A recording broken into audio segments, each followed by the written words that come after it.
vamos, sem perda de tempo, ouvir a primeira preleção desta manhã. Pastor Enoque.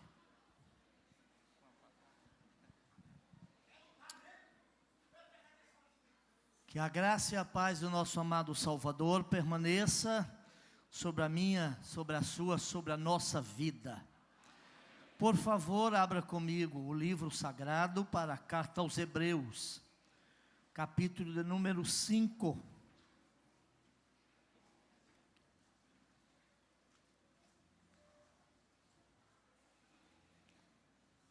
Vamos ler a partir do versículo de número 11.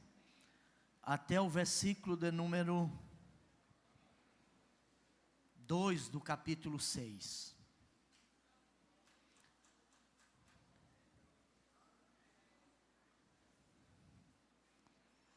Diz-nos assim a palavra do Senhor.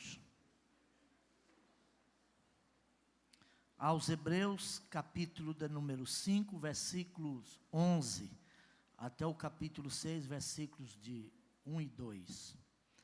Sobre isso temos muito que dizer, mas de difícil interpretação, porque vos tornastes tardios em ouvir. Porque devendo já ser mestres em razão do tempo, ainda necessitais de que se vos torne a ensinar os princípios elementares dos oráculos de Deus. E vos haveis feito tais que precisais de leite, e não de alimento sólido.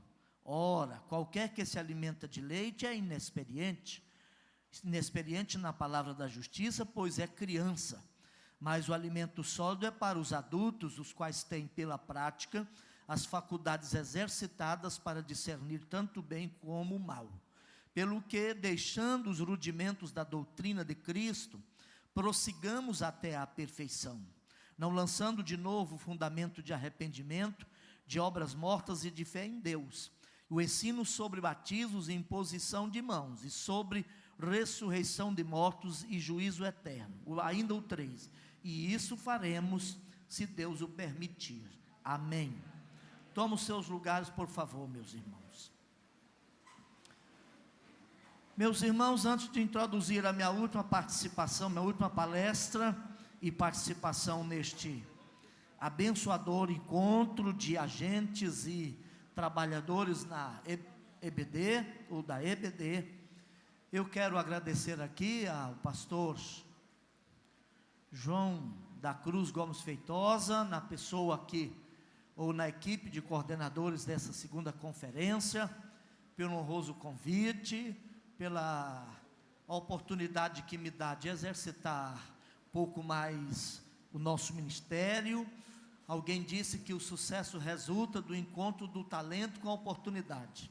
Por mais talentoso que alguém seja, se ele não encontrar ao longo da vida a oportunidade ideal para burilar, para trabalhar seu talento, certamente ele jamais sequer aproximará de alguma ideia de sucesso. É uma alegria, e a minha alegria se redobrou, reforçou por reencontrar aqui meu professor, pastor Elianai, que tem sido um referencial nessa área de ensino há muitos anos. Como eu disse na primeira palestra, certamente ele não se lembraria, evidentemente, porque foi no ano de 89 e 90, quando eu, assentado numa sala de aula, lá no Instituto Bíblico em Pindamonhangaba, fiz com ele 2 disciplinas, epístolas pastorais, e uma outra disciplina, se me falha a memória, homilética. E foi para mim uma alegria, pastor Elianai, renovou minhas forças e deu um impulso maior ao meu ministério. Mas eu quero, nesta última palestra desta manhã, voltar àquele tema geral da nossa conferência, concernente a repensar o valor e a importância da escola dominical.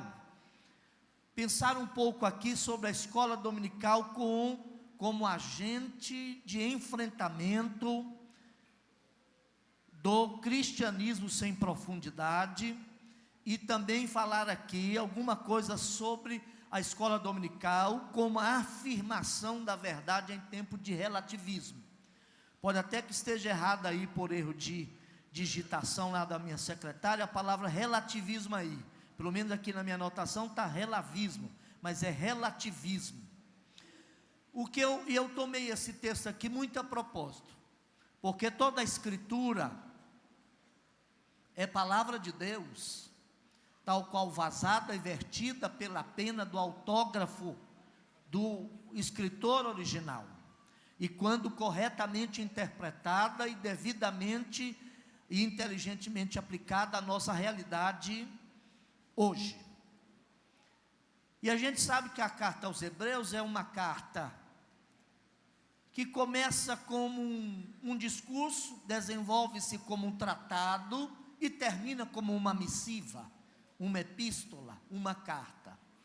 E ela tem uma razão de ser, que é exatamente o fato de que aquele segmento da fé cristã do primeiro século, constituído por aqueles crentes oriundos do mundo judaico, do mundo hebreu, tendo em vista certamente toda a informação instrumental que eles tinham em mãos, como vivência espiritual, relacionamento com Deus, compreensão das verdades de Deus, das escrituras tais quais eles as tinham em mãos do Antigo Testamento, embora tendo aceitado a Cristo, embora tendo recebido o Senhor como Salvador, em algum momento e também em alguma medida, percebido que Jesus Cristo cumprira muito daquela parafernália de ritos e cerimoniais do Antigo Testamento, não obstante a isso, em algum momento eles estavam correndo o perigo de se apostatarem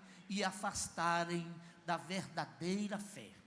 Aí o Espírito Santo de Deus faz uso de um autor sagrado e escreve essa carta aqui, para que os cristãos hebreus tivessem em mente que essa nova aliança era excepcionalmente melhor e maior, porque aquela outra foi dada através de anjos, por intermediação de anjos. Este é o próprio Filho de Deus, a expressão exata do ser de Deus é que esteve no mundo, como a encarnação de Deus, o Verbo encarnado, o Emanuel.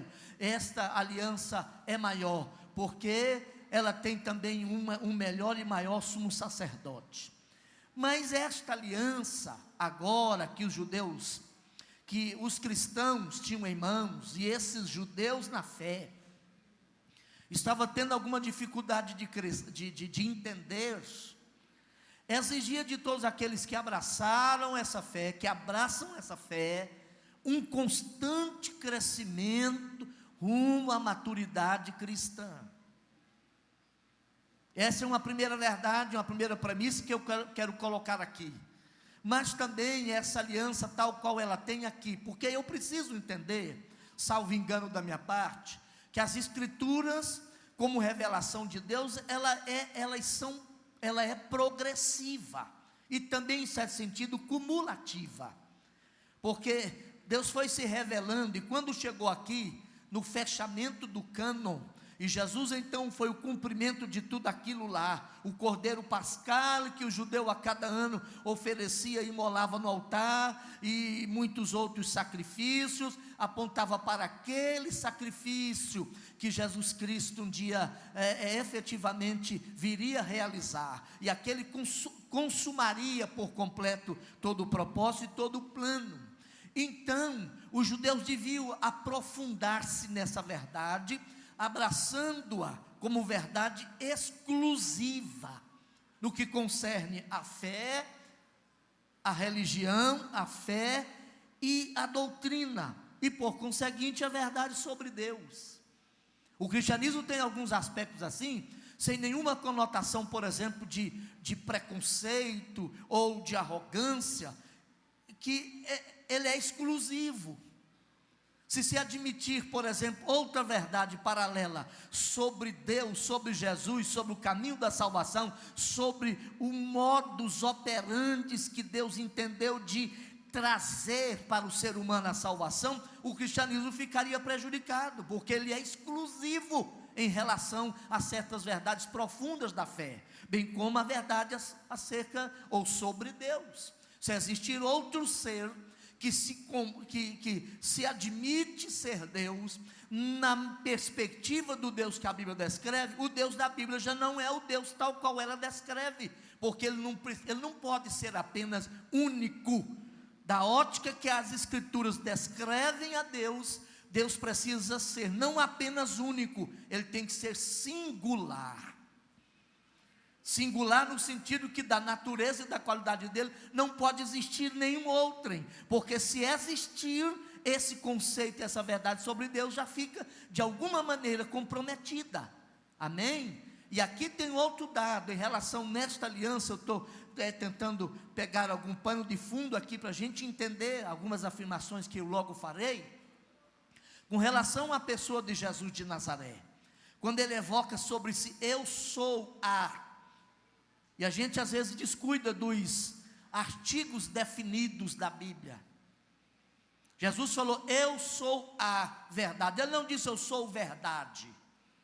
Ele disse, eu sou a verdade. Eu sou o caminho. E eu sou a vida. Tem um espectro amplo no mundo evangélico aí, que até admite que Jesus é vida. No espiritualismo quase esoterizado que a gente percebe em grandes bolsões do movimento evangélico aí, mas a Bíblia nunca afirmou que Jesus é vida. A Bíblia afirma que Jesus é a vida, e não é nem vida de natureza bios, é vida de natureza zoe, que é vida de qualidade eterna, e só Ele tem inerentemente em si esta vida. Então Jesus é singular, porque tem muita gente pensando em Deus, em Jesus, como mais um arsenal, como mais um mentor, como mais um fundador de uma religião a mais no mundo. Meu irmão, em nome de Jesus Cristo, nós vamos voltar às Escrituras e aprofundar nosso conhecimento aqui, e colocar e trazer para a nossa mente uma vez mais, com toda a força da nossa alma, na unção do Espírito Santo de Deus, que o meu, o seu, o nosso Salvador, Jesus de Nazaré, é singular, da natureza dele nunca existiu alguém e nunca jamais existirá outro.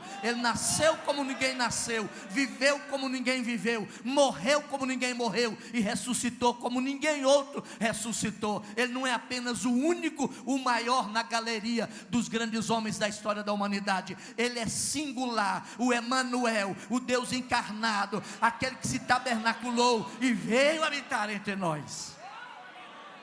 Isso está presente aqui.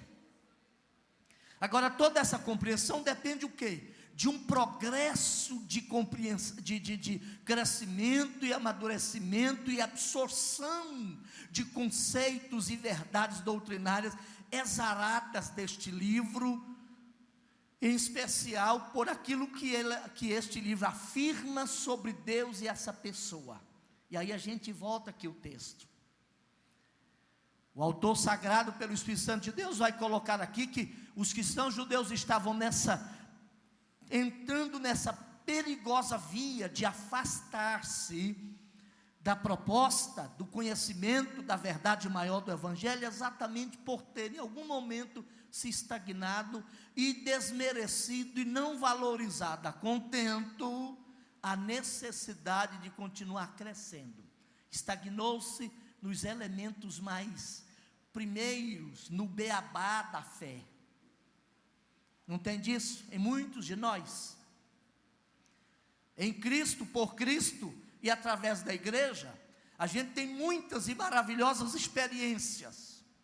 São boas, excelentes. Por exemplo, está aqui ainda na minha memória, quando em algum dia do mês de julho de 1979, participando de uma campanha de avivamento, eu recebi o batismo no Espírito Santo, ou o revestimento de poder, e o revestimento de poder com a evidência de falar em outras línguas. É uma experiência muito boa, mas eu não posso ainda hoje estar vivendo em função daquela experiência, porque experiências, o próprio tempo se incumbe de amarelá-las, de torná-las obsoletas, torná-las uma lembrança no porão da nossa alma, e eu não posso viver só das experiências. Aquilo foi bom, excelente, se me projetou para um crescimento maior no Senhor, aquilo foi extraordinário e até necessário para o meu crescimento espiritual, mas não pode jamais ter tornado para mim um cárcere. Eu não vou viver numa nostalgia quase patologizada, vivendo em função daquela experiência. Aquilo me projetou para algo maior. Louvado seja o nome do Senhor. É isso que Paulo também falou em Filipenses capítulo 3, lá no versículo 12 em diante, quando ele vai dizer: quanto a mim, meus amados irmãos, eu não julgo que tenha alcançado a perfeição, mas uma coisa faço. Olha bem que todos esses verbos aí tem como sujeito a primeira pessoa do singular. Uma coisa, eu, não está lá o pronome do caso reto, mas está eu faço. Se alguém perguntasse: o que é que você faz, Paulo? Eu prossigo.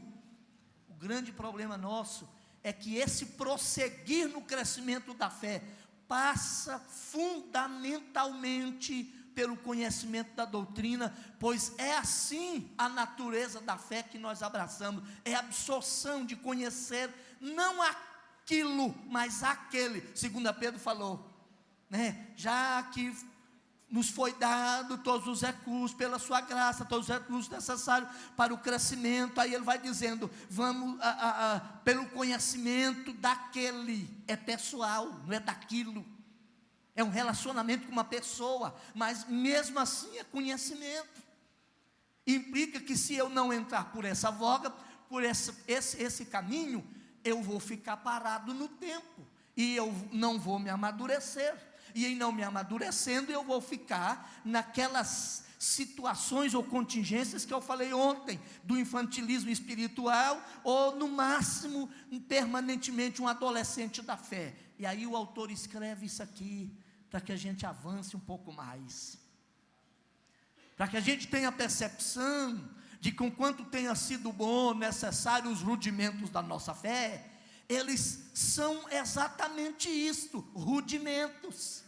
Deus tem algo maior para nós, um horizonte maior para nós. Vamos caminhar para lá em nome do Senhor Jesus. E aí entra a escola bíblica dominical, como essa escola do Senhor, na casa do Senhor, no dia do Senhor, onde o povo do Senhor aprende a palavra do Senhor, e a gente vai enraizando nossas bases, firmando nossas verdades, nossas convicções melhor, na verdade inamovível da palavra de Deus. Bendito seja o nome do Senhor.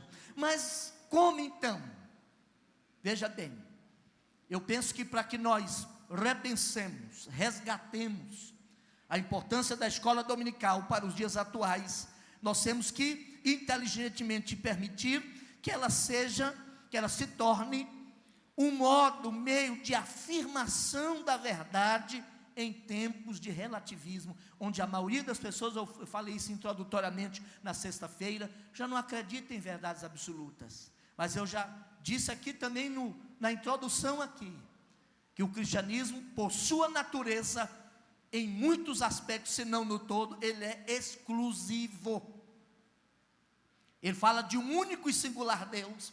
Ele fala de um único e singular Salvador e Senhor. Ele fala de uma única e singular verdade. Não tem outras verdades, é a verdade. Pode até ser que nenhum de nós, enquanto transeuntes da vida, tenhamos algum dia a arrogância, a petulância de dizer, eu possuo a verdade. Ela existe objetivamente, está lá, ela é universal, embora eu jamais posso dizer que conhecê-la-ei na sua inteireza, mas existe uma verdade a ser conhecida, ela é objetiva, ela é universal, e portanto ela não labora, ela não transita pelos subjetivismos e achismos da sintomania do cristianismo, aí um tanto quanto pós-modernizado da nossa época. Eu preciso de conhecer e avantajar o meu conhecimento dessa verdade enquanto eu caminho na fé.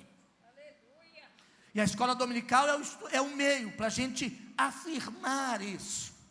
Eu coloquei aí, o pós-modernismo dos dias atuais afirma a não existência de verdades absolutas para se conhecer e ensinar. Tudo é relativo e cada um tem a sua verdade. Você imaginou?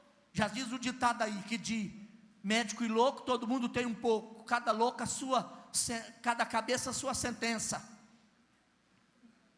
se não houvesse uma baliza, um parâmetro objetivo, de objetividade para a gente julgar a verdade ou os nossos conhecimentos, nós não chegaríamos a lugar nenhum. Imagina se cada membro de uma comunidade, de uma igreja, tivesse, ou se essa verdade, essa prática de fé que nós abraçamos, fosse embasada nas opiniões subjetivas de cada um, nós não chegaríamos a lugar nenhum. Toda a sociedade que abraça o relativismo, não só na questão de fé, conhecimento, fé e doutrina, mas muito perigosamente também, quando ela assume o relativismo no lado moral, essa sociedade não tem mais baliza, porque se tudo é relativo, todas as questões de verdade, de certo e errado, são julgados do tribunal das opiniões subjetivas, aí não chega a lugar nenhum. Veja o quanto a gente precisa afirmar a verdade. E eu estou outra vez enfocando aqui o artigo definido, feminino singular, a verdade. O cristianismo não se preocupa com uma verdade. Claro que no seu arcabouço tem N aspectos dessa verdade, mas o que nos interessa é a verdade. Amém? Louvado seja o nome do Senhor. E a gente precisa afirmá-la. Não obstante, estamos cercados de um mundo que já não acredita na verdade. Comentando o texto supracitado, esse aqui de Timóteo 3:10 a 15, o pastor John Stott disse certa vez, quando o navio da igreja foi lançado ao mar, não lhe foi permitido esperar-se uma travessia serena e tranquila. O mundo se revoltaria contra a verdade, e a igreja seria responsável por defendê-la. Aqui nesse contexto de 1 Timóteo 3, depois que Paulo vai descrevendo certos aspectos da verdade do evangelho, até do ministério e do ofício do obreiro na obra de Deus, ele vai chegando a uma doxologia, uma exaltação quase em êxtase de Deus, e ele escreve lá, olha, escrevo essas coisas para que saiba, para que caso tarde em ter convosco, saiba como proceder na igreja de Deus, coluna e sustentáculo da verdade. Eu pergunto, estamos sustentando a verdade desse mundo relativista? Nós já ainda conseguimos afirmar que a doutrina bíblica do pecado original ainda é uma verdade? Ou nós embarcamos nessa voga do pós-modernismo humanista, naturalista, que acredita na mentira de que o homem é inerentemente bom, e sendo inerentemente bom, para ficar na voga de educação de escola, a própria educação, se é que ainda existe educação em fora no sentido do termo, partir do pressuposto que esse homem é bom, deixa ele entregue, em algum momento a ficha vai cair, ele vai se resolver, lê do engano. E a sociedade está colhendo o descaso de não termos educado, de termos formado valores do coração do ser humano, e em deixando a livre entrega aos seus instintos, nós geramos uma sociedade violentamente, degenerada, e estamos colhendo na ponta isso hoje, que o homem não é bom, irmão, coisíssima nenhuma. A maioria de nós aqui somos pais, a gente não tem que ensinar aos nossos filhos alguma coisa de errado, a gente tem que fazer isso aqui para ver se ensina alguma coisa boa, porque o errado já está tatuado lá na alma, no momento certo isso vem à tona, o elemento não consegue nem balbuciar uma palavra, mas a gente já começa a perceber a atitude de manipulação dele, e daqui a pouco ele vai birrar para não repartir o bombom com o irmãozinho, porque é da natureza. E a Bíblia afirma que todos nós nascemos em pecado, e o pecado, antes de tudo, é uma condição que afeta todo o ser humano, e só o cristianismo, o evangelho, vou repetir, só o cristianismo e o evangelho de Cristo, na graça de Deus, tem um antídoto necessário para ir lá nos porões da alma do ser humano e operar uma mudança lá. Por isso que é tão essa ideia do pecado é tão arraigada no ser humano, no gênero humano, que ele não responde a tratamentos cosméticos. Você imaginou? De Caim para cá, toda a formatação de religião, não é, grosso modo, outra coisa senão a tentativa de resolver o problema do homem é a parte de Deus. Só que essa condição não responde a tratamentos de embelezamento. Ele exige incisão profunda nos porões do nosso ser, e o que a Bíblia chama de regeneração, novo nascimento, e só Ele, o Espírito de Deus, pode operar. Quando a verdade é proclamada, o Espírito vai lá, e nós nascemos de novo em Cristo Jesus, para iniciar esse processo de crescimento, e maturação, e maturidade cristã aqui. Isso é uma verdade que a gente precisa afirmar hoje. E de repente a gente está entrando quase que sutilmente, ou está entrando na igreja, ainda que sutilmente, essa ideia de que nós somos bons. Não é bom não, irmão, a gente não é bom não. Paulo chegou a dizer: ó miserável homem que sou. Bem, olha bem que ele conjuga o verbo ser no presente. Ele poderia ter dito: ó miserável homem que fui, já que agora eu sou apóstolo. Mas ele diz: ó miserável homem que sou. Eu estou na igreja, sou salvo em Cristo, e não apenas estou, mas sou salvo em Cristo, mas eu ainda não fui liberto do corpo do pecado, eu fui liberto da condenação do pecado. Na justificação, estou sendo liberto do poder do pecado, à medida que eu cresço no processo da santificação, mas só serei liberto do corpo do pecado, quando da glorificação, naquele glorioso dia, que o mortal se revestir do imortal, e isso que é corruptível, se revestir do incorruptível. Até lá eu carrego o corpo do pecado como se fosse um defuntão morto nas minhas costas. Tem uma ideia que quando Paulo falou: quem me livrará do corpo do pecado, Paulo está usando exatamente alguma prática de algumas tribos bárbaras daquela época, em alguma parte do mundo, de que quando alguém assassinava outro, a condenação naquela tribo era amarrar o defunto nas costas do homicida, e ele tinha que carregá-lo até ele se decompor e cair osso por osso. Por isso que Paulo falou: quem me livrará do corpo do pecado? Não é? E isso é uma verdade que a escola dominical precisa afirmar. Então, meus amados irmãos, temos muitos, olha o que eu coloquei, temos muitos encontros, e eles são bons, eu não estou dizendo que eles são errados, e reuniões em nossos templos, mas nenhum deles propicia o ambiente adequado para tratarmos da implantação e defesa da verdade, como o ambiente criado pela escola bíblica dominical. Aqui nós vamos pensar, digerir, discriminar, seletivizar, estudar, comparar verdades com verdades, porque há um espaço, um ambiente propício criado para possibilitar esse tipo de tratamento. E você então, que ainda não é aluno efetivo da escola dominical, corra e se torne aluno o mais rápido possível, em nome de Jesus. Eu penso melhor que a escola bíblica dominical é um extraordinário instrumento de Deus colocado à disposição da igreja, a fim de que possamos manter a verdade do Evangelho na perspectiva de sua absolutividade. Eu fico preocupado com isto. Hoje a gente vive aí sob a ditadura, eu vou repetir essa palavra, ditadura da filosofia do politicamente correto. E ela é colocada, implantada pela grande mídia. A mídia que tenta fazer opinião e empurrar de goela abaixo para mim, para você e eu, a ideia de que tudo que é publicado na mídia corresponde à opinião pública. Nem toda opinião publicada corresponde à opinião pública. E aí, de repente, determinados assuntos você não pode emitir opinião, porque não é soft, não é chique, não é da política não é da filosofia do politicamente correto. E aí, acreditar hoje, afirmar hoje verdades absolutas, não é muito inteligente. Hoje nós vivemos num mundo plural, tribal, né? Da convivência,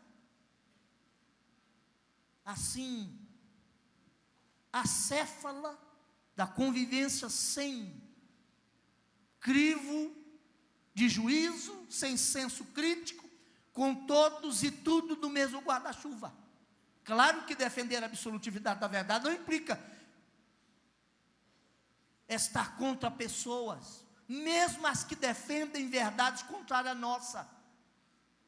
mas é se posicionar, é levantar, efetivamente levantar, de fato, a bandeira da verdade do Evangelho. Nós cremos, nós afirmamos verdades absolutas, precisamos afirmar contundentemente. Olha esse advérbio que eu coloquei aqui, que é afirmar só por afirmar, hoje nem está valendo tanto, é preciso de a gente colocar alguns advérbios para reforçar a ideia desse verbo de afirmar aqui. Afirmar contundentemente que existe uma verdade que pode ser ensinada e conhecida. Como povo de Deus, não capitularemos ao relativismo desses tempos pós-modernos, ao contrário, ou pelo contrário, continuaremos afirmando e defendendo a verdade sobre Deus e seu plano redentor. E a escola dominical é essa agência, é esse ambiente, é esse núcleo de formação cristã, e lá a gente vê afirmadas essas verdades, olha, fundamentadas, enraizadas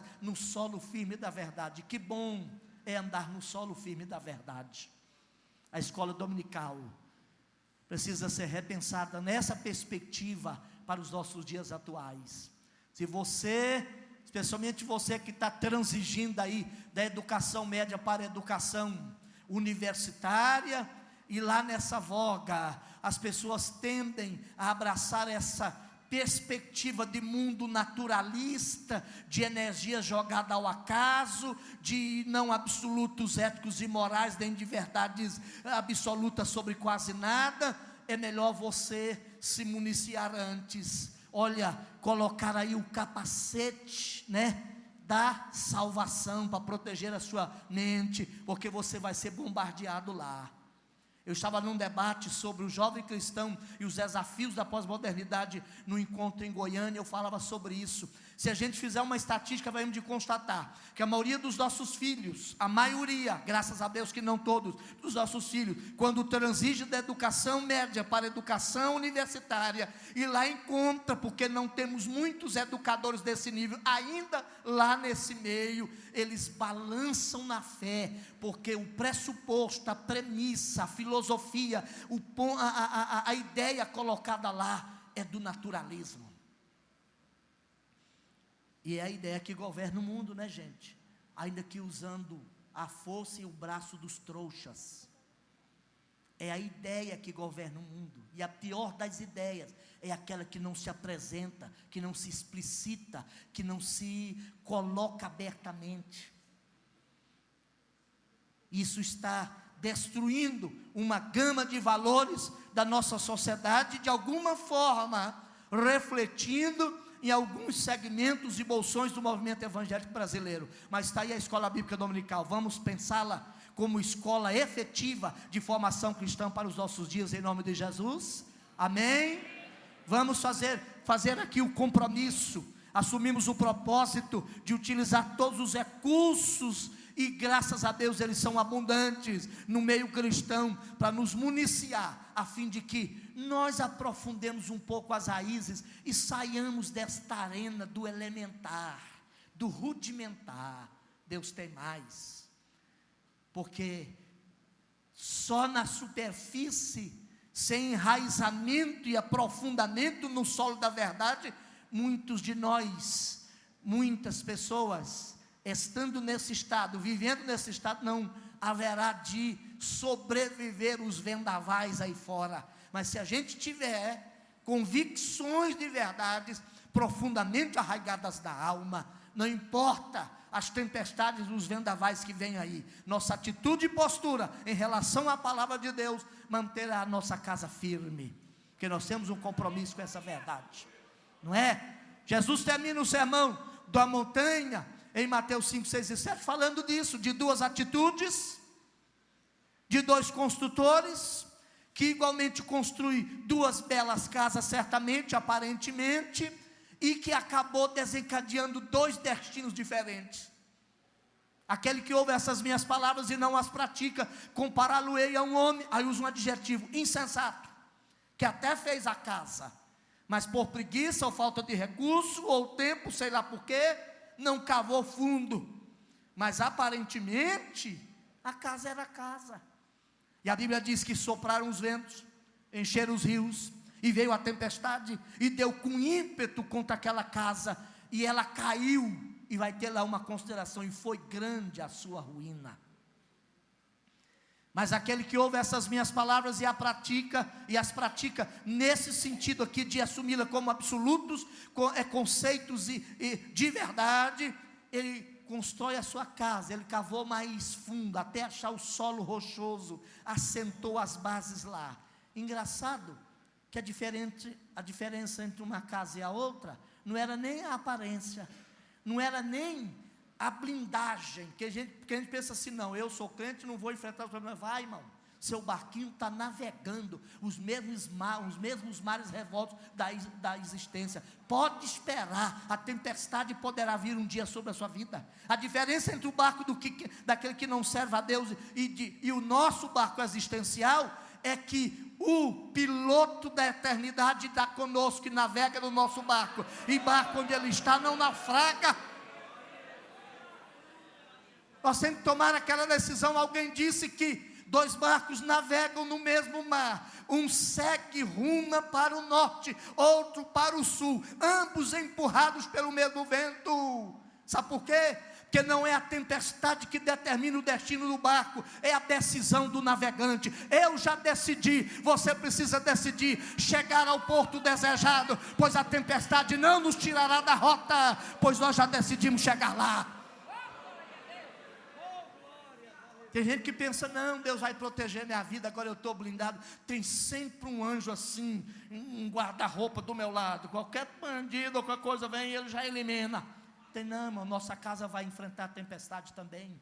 A diferença é a atitude, a decisão antecipada de construí-la, de aprofundá-la, de aprofundar as bases no solo da verdade, porque a tempestade, o vento e os rios se encheram também contra aquela casa, mas diz a Bíblia que ela ficou firme, ela não caiu. Sabe o que isso nos ensina? Não é essa vida de aparência, nessa vida glamourizada, pregada aí por essa mídia mediocrizada, imbecilizante que a gente vê por aí, que vai garantir a firmeza da sua vida. O que vai determinar a sua diferença daquele que não serve a Deus é até onde e a intensidade de quanto você aprofundou o solo, a base da sua vida na firmeza da palavra de Deus e a sua atitude em obedecê-la. O que determina a vida do crente em relação ao não crente não é o que se vê aparentemente em última instância, é o que não se vê. Que as casas certamente em aparência eram igualmente casa, mas o que manteve uma casa de pé foi aquilo que não estava aberto a olho nu. Como é que estão as suas convicções aí no seu coração? Como é que você trabalha essas questões? Vou encerrar falando alguma coisa desse quarto e último ponto aqui, a escola dominical e o enfrentamento do cristianismo sem profundidade. Por isso eu citei esse exemplo de Mateus capítulo 7, os últimos versículos, para falar desse aprofundamento aqui. Richard Foster, no seu livro Celebração da Disciplina, ele profetizou lá, que um dos maiores problemas do cristianismo da virada do século passado e milênio passado para esse novo século e milênio seria a tragédia da superficialidade. A mídia, eu estou dizendo um sistema, aquilo que a Bíblia descreve como o Aion, o sistema maligno que opera aí fora, labora e trabalha na perspectiva de você, de roubar seu tempo, a fim de que nós não dediquemos tempo a aprofundar convicções nenhuma. É a filosofia do imediato, do prazer intenso, até entre nós da teologia do arrepio, da sintomania, e a gente arrepia por cada coisa que só Jesus com jeito, e o pessoal, não, ó, tá vendo? Ó, meu Pai. Mas quando vai buscar nos porões do ser, do elemento, não tem nada. Já viu falar a expressão miolo de pote? E pote tem miolo? Não tem. Cabeça vazia, cabeça de vento. E aí ele só vive na teologia do arrepio. Olha, olha. Claro que na manifestação de Deus, em muitos momentos, todo o nosso ser pode e deve sentir esse impacto. Mas a gente não pode viver só em função dessa teologia. Nós temos que aprofundar as raízes, né? Buscar um cristianismo de profundidade nas verdades do Evangelho. E a escola dominical está aí para nos assessorar, para nos ajudar nisso. Estamos vivendo os tempos do cristianismo, da superficialidade, da fé que se diz cristã, mas sem enraizamento no solo firme da verdade. Certamente nunca se viu tanto desapego e desinteresse pelo estudo didático e consistente da Bíblia, como é percebido nos dias atuais.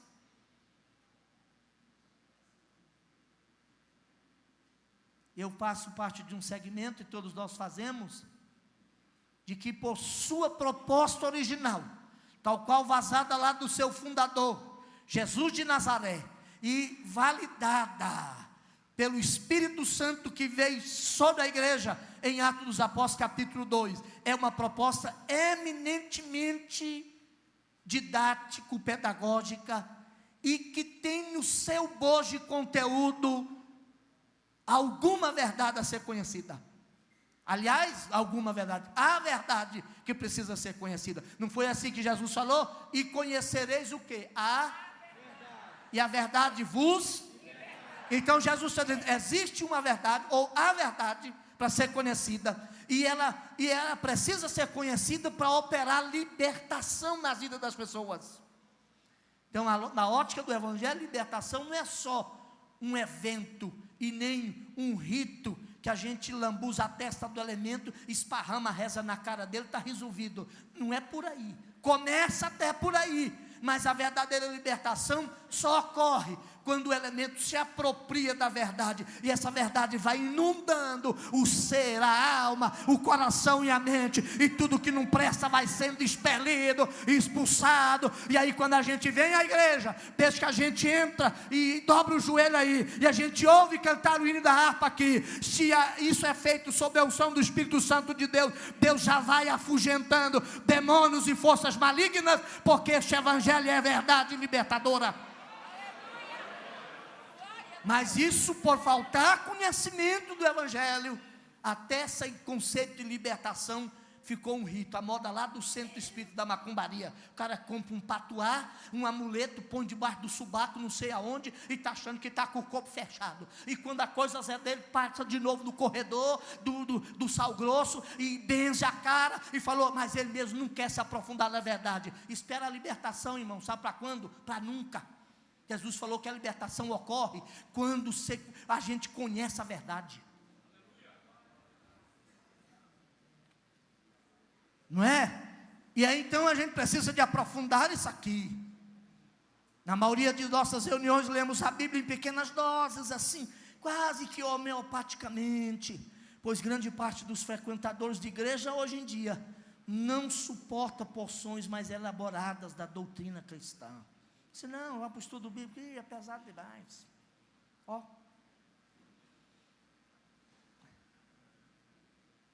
Não é? E esse estudo é que vai nos dar esse embasamento.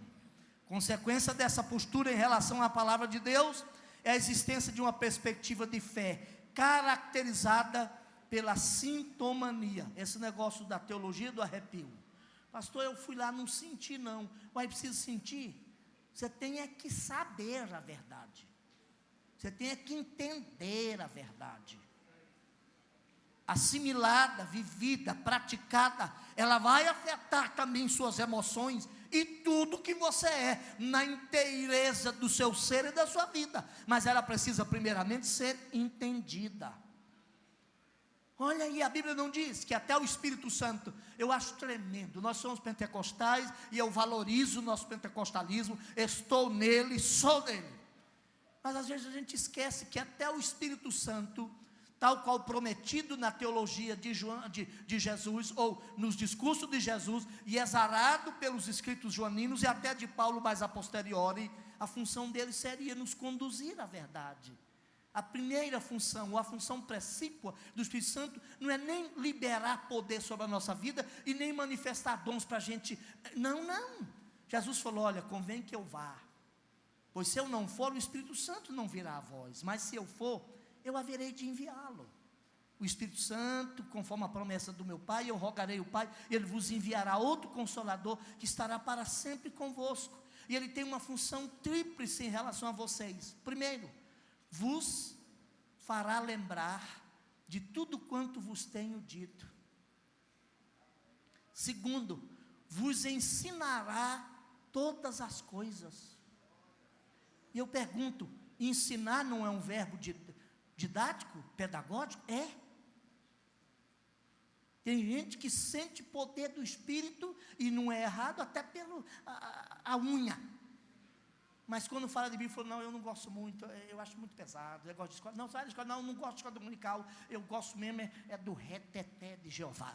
Se tiver alguém assim, pode me chamar que eu vou.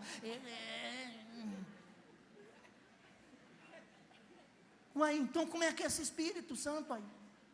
Ele falou que ele viria para guiar em toda a verdade, ensinar toda a verdade, nos fazer lembrar de toda a verdade, e nos guiar em toda a verdade. É Ele o Espírito da verdade, o Espírito que inspirou os autores sagrados a registrar essa verdade. Então a gente tem que repensar isso também. Amém? Ora, nesse tipo de fé, abre-se mão do discernimento, nessa fé da sintomania, abre-se mão do discernimento e da profundidade, gerando uma comunidade facilmente induzida ao erro doutrinário. Eu estou encerrando. Nessa modalidade de cristianismo, o culto, está repetido aí, não precisaria, precisa oferecer entretenimento e não reflexão bíblica. Você imagina hoje? Meu irmão, eu tenho falado disso há uns 5 anos já, em encontros de líderes, em seminários e simpósios por aí afora. Eu não sou dono da verdade, nem pretendo ser, jamais quero ser. Que alguém disse que todos os que imaginam possuir a verdade estão fadados a mais vil intolerância. Então eu não quero ser dono da verdade. Eu sei que ela existe, e eu estou dia a dia procurando conhecê-la melhor, em uma dimensão sempre maior, mas não quero ser dono da verdade. Mas há algum tempo, até nós permitimos que as nossas reuniões de culto fossem sendo feitas, tendo em perspectiva o atendimento do mercadão da religião. Aí o culto não é feito mais para Deus, o culto é feito para nós. Aí vem aquela ideia assim, especialmente depois que começou a voga do artista evangélico. Eu assisti a entrevista de alguns anos atrás, alguns 8 anos atrás, no Jô Soares 11:30. O Jô Soares encantou o elemento, e ele, como baga ensaboado, saiu, perguntou, mas você é cantor evangélico? Ele falou, não sou cantor evangélico, eu sou um artista que canta para os evangélicos. Não, mas você não é crente, você não é da igreja, você não bate cartão lá? Não, eu não sou cantor evangélico, eu sou um artista que canta para os evangélicos. E aí, nesta voga, a ideia de adoradores que está em João 4, perdeu-se. Porque Deus nem busca adoração, a Bíblia nunca diz que Deus busca adoração. Deus diz, não, se eu for na igreja e não falar glória a Deus, Deus fica tristinho, ele sofre de trauma. Deus não sofre de trauma não, irmão, pode ficar tranquilo, ele é Deus do mesmo jeito. Adoração ajuda é a mim e você. Se você dizer aleluia, ele é Deus. Se você dizer glória a Deus, ele é Deus. Você não dizer também problema seu, ele continua Deus. Ele não tem traumas na alma. Tem gente que pensa que adoração é uma necessidade de Deus. Não tem necessidade nenhuma, não, irmão. Ele é completo no seu ser. Até no sentido de relacionamentos pessoais. Ele é um Deus triuno. Tem 3 pessoas que se relacionam intimamente na divindade. Você nem precisa de mim para relacionar com Ele. Ele é completo no seu ser. E aí, por isso que a Bíblia diz que Deus procura adoradores. Não é adoração. Adoração ele tem lá permanentemente. Arcanjos, serafins e querubins celebram-no permanentemente ante a sua santidade e o trono da sua glória. Então, pode ficar tranquilo, ele não vai ficar triste não. Agora, quando ele busca adoradores, ele quer te abençoar.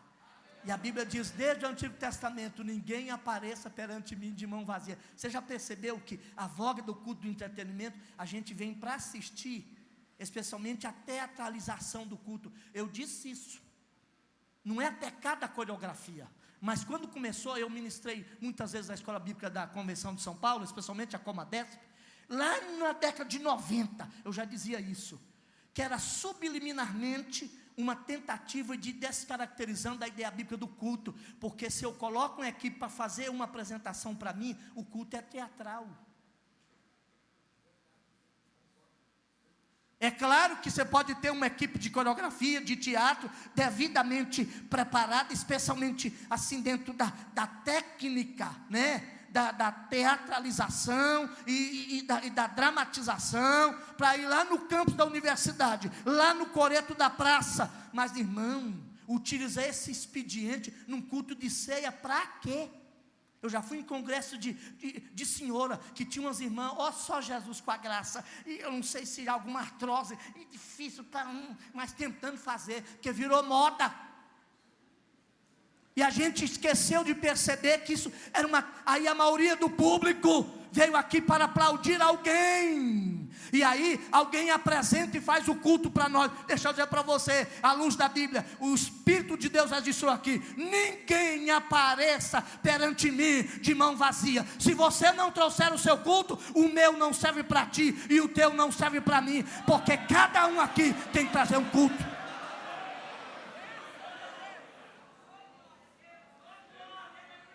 Mas o culto também virou um momento de entretenimento, né? Aí eu digo, não, o culto foi bom. Não foi bom não, porque eu gosto mais de música sertaneja. Foi muito clássico o culto hoje. O coral cantou demais.